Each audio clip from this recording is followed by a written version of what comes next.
함께 기도드리겠습니다. 아버지 하나님, 오늘도 주님만 뒤따라 복된 걸음으로 살고자 이 첫 시간 주 앞에 은혜를 구합니다. 우리에게 말씀하여 주시고 가르쳐 지도하여 주시고 붙들어 주시는 은혜가 가득 임할 수 있도록 이 시간 성령으로 우리에게 함께하여 주시옵소서. 예수님 이름으로 기도합니다. 아멘. 오늘 우리에게 주시는 하나님 말씀은 사무엘상 24장 8절부터 22절의 말씀입니다. 사무엘상 24장 8절부터 22절의 말씀을 봉독해 드리겠습니다. 하나님의 말씀입니다. 그 후에 다윗도 일어나 굴에서 나가 사울의 뒤에서 외쳐 이르되 내 주 왕이여 하매 사울이 돌아보는지라 다윗이 땅에 엎드려 절하고 다윗이 사울에게 이르되 보소서 다윗이 왕을 해하려 한다고 하는 사람들의 말을 왕은 어찌하여 들으시나이까. 오늘 여호와께서 굴에서 왕을 내 손에 넘기신 것을 왕이 아셨을 것이니이다. 어떤 사람이 나를 권하여 왕을 죽이라 하였으나 내가 왕을 아껴 말하기를 나는 내 손을 들어 내 주를 해하지 아니하리니 그는 여호와의 기름 부음을 받은 자이기 때문이라 하였나이다. 내 아버지여 보소서 내 손에 있는 왕의 옷자락을 보소서. 내가 왕을 죽이지 아니하고 겉옷자락만 베었은즉 내 손에 악이나 죄과가 없는 줄을 오늘 아실지니이다. 왕은 내 생명을 찾아 해하려 하시나 나는 왕에게 범죄한 일이 없나이다. 여호와께서는 나와 왕 사이를 판단하사 여호와께서 나를 위하여 왕에게 보복하시려니와 내 손으로는 왕을 해하지 않겠나이다. 옛 속담에 말하기를 악은 악인에게서 난다 하였으니 내 손이 왕을 해하지 아니하리이다. 이스라엘 왕이 누구를 따라 나왔으며 누구의 뒤를 쫓나이까. 죽은 개나 벼룩을 쫓음이니이다. 그런즉 여호와께서 재판장이 되어 나와 왕 사이에 심판하사 나의 사정을 살펴 억울함을 풀어주시고 나를 왕의 손에서 건지시기를 원하나이다 하니라. 다윗이 사울에게 이같이 말하기를 마침에 사울이 이르되 내 아들 다윗아 이것이 내 목소리냐 하고 소리를 높여 울며 다윗에게 이르되 나는 너를 학대하되 너는 나를 선대하니 너는 나보다 의롭도다. 내가 나 선대한 것을 오늘 나타냈나니 여호와께서 나를 내 손에 넘기셨으나 내가 나를 죽이지 아니하였도다. 사람이 그의 원수를 만나면 그를 평안히 가게 하겠느냐. 내가 오늘 내게 행한 일로 말미암아 여호와께서 내게 선으로 갚으시기를 원하노라. 보라 나는 내가 반드시 왕이 될 것을 알고 이스라엘 나라가 내 손에 견고히 설 것을 아노니 그런즉 너는 내 후손을 끊지 아니하며 내 아버지의 집에서 내 이름을 멸하지 아니할 것을 이제 여호와 이름으로 내게 맹세하라 하니라. 다윗이 사울에게 맹세하매 사울은 집으로 돌아가고 다윗과 그의 사람들은 요새로 올라가니라. 아멘. 다윗이 사울을 해치지 않고 선대한 것은 하나님의 주권을 인정하고 또 하나님을 깊이 알았기 때문인 것을 함께 살펴봤습니다. 그런데 다시 한 번 더 이 상황을 우리가 들여다볼 필요가 있습니다. 왜냐하면 다윗 안에 진짜 사울을 해할 마음이 이만큼도 없었다면, 온전히 그렇게 하나님을 신뢰하고 재판장 되시는 하나님을 분명히 알았다면 사울의 겉옷자락조차 벨 필요가 없기 때문입니다. 자신이 사울을 죽이지 않고 선대했다는 건 그저 사울이 볼일 보러 들어온 굴에서 나가 서서 8절부터 10절 말씀처럼 자초지종만 쭉 이야기해도 충분합니다. 가장 결정적인 증거는 5절에 말씀한 대로 다윗 스스로 사울의 옷자락 벤 그 일이 마음에 찔렸습니다.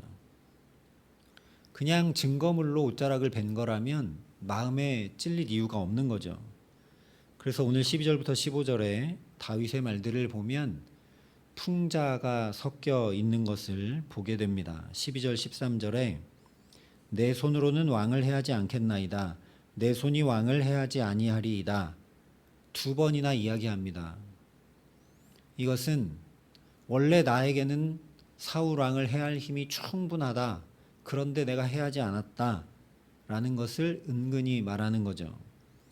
또 13절에 악은 악인에게서 난다는 속담을 인용한 것은 사울 당신은 악인이다 라고 돌려 말하는 것입니다.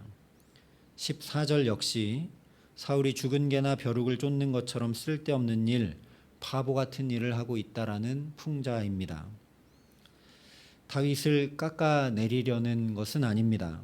다윗도 우리와 성정이 똑같은 사람이라는 것을 우리가 충분히 알 수 있다라는 겁니다.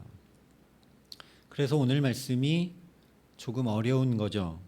다윗이 성인 군자의 뛰어난 믿음의 사람으로 하나님의 주권을 언제나 인정하고 하나님을 깊이 아는 믿음의 사람이었기 때문에 이렇게 했다면 그래 다윗이니까 그렇게 할 수 있지라고 이해하고 넘어갈 수 있겠죠.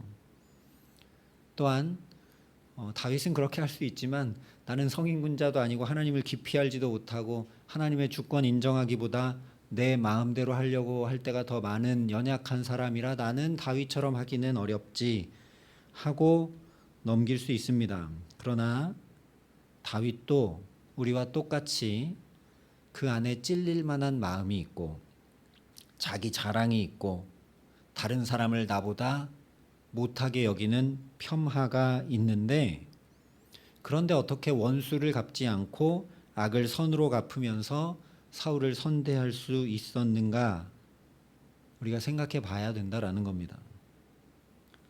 다윗이 모두가 이것은 하나님 주신 절호의 기회입니다.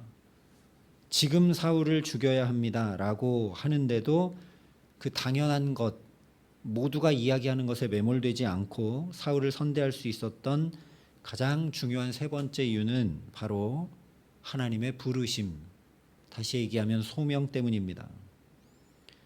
소명은 말 그대로 부르는 명령이라는 뜻입니다. 다윗이 오늘 사울을 선대할 수 있었던 것은 자신을 왕으로 불러주신 하나님의 부르심 때문이지 다윗의 어떤 능력이나 지혜나 인격 때문이 아니라는 겁니다. 그래서 14절에 이스라엘 왕이 누구를 따라 나왔으며 누구의 뒤를 쫓나이까 죽은 개나 벼룩을 쫓음이니이다 라고 다윗이 선포합니다. 물론 이 말은 사울을 향해 하고 있는 말이지만 뒤집어 얘기하면 나는 명분과 진리를 쫓지 않습니다. 왕좌를 지키기 위해 정적을 죽이는 것이 당연한 세상 방식을 쫓지 않습니다. 나는 하나님을 따르고 하나님의 뒤를 쫓고 있습니다 라는 말입니다. 왜냐하면 다윗은 양치는 목동에 불과한 자신을 왕의 집안은커녕 자기 집의 부모와 형제들조차 별 관심 갖지도 않고 찾지도 않는 자신을 하나님은 지켜보시고 찾으시고 부르셔서 기름 부어 이스라엘 왕으로 삼아 주셨기 때문이라는 거죠. 우리 가정을 좀 생각해 보면 쉽게 이해할 수 있습니다. 가정 안에서는 누구나 다 아주 자연스럽게 그리고 너무나 당연하게 이해관계가 아니라 부르심, 소명을 따라 살아갑니다. 왜냐하면 엄마, 아빠, 딸, 아들, 남편, 아내라는 말을 계속 듣기 때문에 그 부르는 대로 살아갑니다. 저도 아이들이 아빠, 아빠 이렇게 부르기 때문에 나도 모르게 어느새 아빠가 돼서 아빠로 살고 있는 것이지 제가 아빠로서의 어떤 능력이나 지혜가 있어 그렇게 살고 있는 건 아닙니다. 아이들이 아무 조건 없이 아빠라고 불러주기 때문이죠. 반대로 얘기하면 아무도 저를 아빠라고 부르지 않는데 제가 아빠로 살 일도 없고 살 수도 없습니다. 실제 하나님께서 다윗에게 이 소명, 즉 부르심을 계속 들려주시고 확인시켜 주셨습니다. 바로 앞에 23장에도 사면초가에 놓였던 다윗에게 하나님께서 요나단을 보내셔서 두려워하지 말라, 너는 이스라엘의 왕이 된다 분명히 말씀해 주셨습니다. 심지어 오늘도 20절에 보면 저 사울의 입을 통해 보라, 나는 내가 반드시 왕이 될 것을 알고 이스라엘 나라가 내 손에 견고히 설 것을 안다라고 하면서 또 다윗에게 하나님의 부르심을 듣게 하십니다. 우리는 소명이라고 하면 자꾸만 직분과 사역을 생각합니다. 하지만 살펴본 것처럼 소명은 하나님의 사랑의 확인입니다. 하나님의 사랑의 부르심입니다. 자격 없고 능력 없는 우리를 향해 너는 그런 존재가 아니야. 그 정도 살고 말 사람 아니야. 너는 할 수 있어 라고 말씀하시며 붙드시는 말할 수 없는 사랑이 바로 소명입니다. 내가 너를 그렇게 짓지 않았어. 너는 내 사랑하는 아들이고 딸이야. 너는 존귀한 자녀야 라고 붙드시는 말할 수 없는 사랑이 소명이라는 겁니다. 내가 독생자까지 다 내어주더라도 너는 내 자녀를 삼은 존귀한 자야 라고 부르시는 그 지극한 사랑이 바로 소명이라는 겁니다. 그래서 이 한 걸음 더 소명을 따라 걸으면 내 원수인 저 사울의 입에서도 네가 왕 될 걸 안다. 너는 반드시 이스라엘의 왕이 될 거다. 너의 왕위가 견고히 설 거다. 라는 말을 듣게 하십니다. 이 말은 곧 다윗을 향한 하나님의 말씀. 다윗 잘했다. 지금 잘하고 있다. 그렇게 하는 것이 맞는 걸음이다. 라고 확인시켜 주시고 격려해 주시는 사랑의 붙드심이죠. 아무도 내가 선택하고 결정하고 행하는 것 맞지 않다고 하지, 사울을 지금 죽여야지 왜 그렇게 하느냐고 이야기하지, 그러나 맞다, 잘했다 라고 하나님께서 확인시켜 주시는 사랑의 음성이라는 겁니다. 그러니 나는 누구를 따라가고 있고 무엇을 쫓아가고 있는가 우리도 생각해 봐야 합니다. 그것이 곧 내가 무엇을 듣고 있는가를 반증해 주는 것이기 때문입니다. 이스라엘 왕이 누구를 따라 나왔으며 누구의 뒤를 쫓나이까? 죽은 개나 벼룩을 쫓음이니이다. 나는 무엇을 따라가고 있고 어떤 부르심을 쫓아가고 있는가? 자녀를 사랑하는 건 누구에게나 당연한 일입니다. 그러나 나를 부모로 불러주신 하나님을 내가 따라가지 않으면 그 자녀에게 매몰당하고 말게 됩니다. 이 어려운 시대에 단돈 100원이라도 너무나 소중한 것이 당연합니다. 전 세계가 저성장의 늪에 빠져서 너무나 어려운 가운데 이 돈을 귀히 여기지 않을래 않을 수 없는 현실이죠. 그런데 이 당연함에 매몰된 채 이 위기 속에서, 이 어려움 속에서 하나님 바라보고 그 음성을 쫓지 않는다면 돈을 쫓는 것은, 돈을 귀히 여기는 것은 그야말로 죽은 개나 벼룩을 쫓는 것처럼 허망하기 짝이 없는 일이 되고 맙니다. 하나님께 드리는 이 예배 역시 마찬가지입니다. 우리가 그리스도인으로서 예배 드리는 것, 묵상하고 기도하고 찬양하는 것 당연한 일이죠. 그런데 이렇게 요즘처럼 예배도 많고 설교도 넘쳐나는 시대에 언제 어디서나 손에 든 휴대전화로 설교를 들을 수 있는 이런 시대에 예배가 당연함으로 매몰되어 나를 예배자로 불러주신 하나님의 부르심을 놓치면, 그래서 그냥 하던 대로 습관대로 그렇게 예배하면 이게 역시 죽은 개나 벼룩을 쫓는 것처럼 허망한 것이 되고 맙니다. 이렇게 우리의 타락한 본성은 사울처럼 끊임없이 내 힘대로, 내 판단대로, 내 경험대로, 내 지혜대로 세상의 토리를 따라 살아가려 합니다. 신본주의, 하나님 중심으로 사는 게 아니라 자꾸만 인본주의로 살아가려고 한다라는 거죠. 그러니 이런 우리를 하나님께서 또 부르신다는 것 자체로 말할 수 없는 은혜입니다. 복된 삶을 살아갈 능력도 자격도 없고 그런 우리들을 다윗처럼 기름 부으시고 택하여 구별하신 정도가 아니라 하나님의 자녀 삼아 주셨기 때문입니다. 오늘도 그 사랑이 우리를 붙들고 강권하시는 줄 믿습니다. 너는 두려워하지 말라. 내가 너를 구속하였고 내가 너를 지명하여 불렀나니 너는 내 것이라. 이는 내 사랑하는 아들이요 내 기뻐하는 자라. 나의 사랑, 내 어여쁜 자야, 일어나서 함께 가자. 주님이 우리를 부르고 계십니다. 당연하다 여겼던 모든 것에서 다시 눈을 들어 이 하나님 바라볼 수 있기를 바랍니다. 아들까지 다 내어주신 그 하나님의 사랑에만 오직 우리의 살 길이 있습니다. 세상이 주는 소리에, 세상의 분위기에, 세상의 당연함에 매몰되었다 할지라도 다시 주님의 십자가에서 피 흘려 죽기까지 사랑한 존귀한 존재가 바로 나라는 그 주님의 부르심을 따라 살 수 있기를 간절히 소망합니다. 다른 방법이 없습니다. 말씀을 통해서 이렇게 또 그 부르심을 듣고 또 확인해야 합니다. 그러니 말씀을 사모하고 예배의 자리를 귀히 여겨야 합니다. 부르심을 들어야 하니까 기도의 자리에 엎드려야 합니다. 또 성도의 교제를 서로 나누면서 당신은 하나님의 사람입니다. 존귀한 사람입니다. 라고 서로 말해주고 들어야 합니다.